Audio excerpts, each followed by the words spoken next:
Akala nyo aso lang yung marunong mag-tricks, yung ilalagay yung pagkain sa ibabaw ng bunganga tas di niya kakainin? Nako, pakitaan mo Veldora. Alam nyo namang maraming talento oh. Stay panis. Kahit ilan pa ka mo, lista mo na.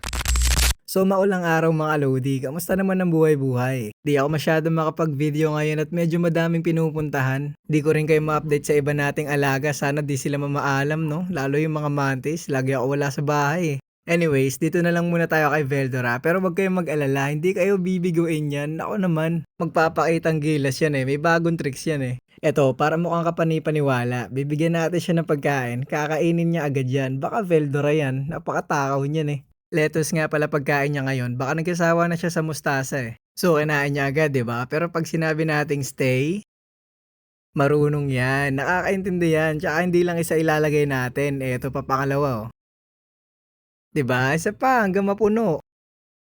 Napapapikit pa, 'di ba? Kaso medyo napalaki na yung kuha ko ngayon, wala na siya makita Last one na lang, Veldora. Naku, napapatingin na, gusto na kumain. Teka lang, stay nga Siguro nasa isip nito, ano na namang ginagawa sa akin ng amo ko? Ba't parang wala na akong makita? Pero in fairness, di ba? Kahit galaw na galaw yung ulo, hindi nalalaglag. Banis. Pwede na siguro yan. Tagal na no? Kunin na natin. Sige, banat, bata. Oh, di ba? Ano, naniniwala na kayo may talent si Veldora. Gutom na tuloy sinabik ng sinabik Pero di kalaunan, na-realize ni Veldora na parang 3 araw na ata ako nakagulay. Asa ng karne? Nakatatlong kurot lang tapos ayaw na Ayan na, masama na tingin sa akin. Gusto mo ba ng karne, Veldora?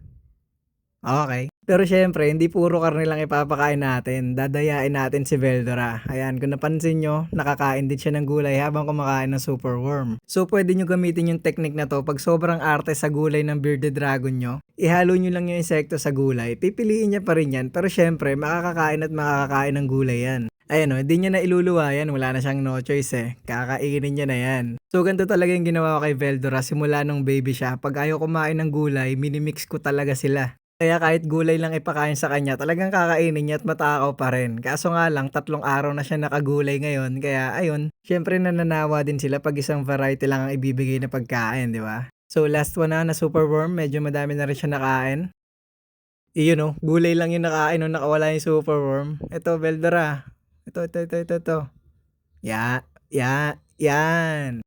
Tama naman na iho, parang di ka naman nabubusog So yung lettuce, iiwanan muna natin yan. Baka kasi gusto niya pa pumitas-pitas kahit papano, di ba? Pero syempre, pagpapatay na natin yung ilaw, tatanggalin na din natin yan. So paano, Veldora, diyan ka na muna. Boboto pa ako kaya kulit-kulit mo rin no? So yan na lang din muna for today mga Lodi. Bye-bye!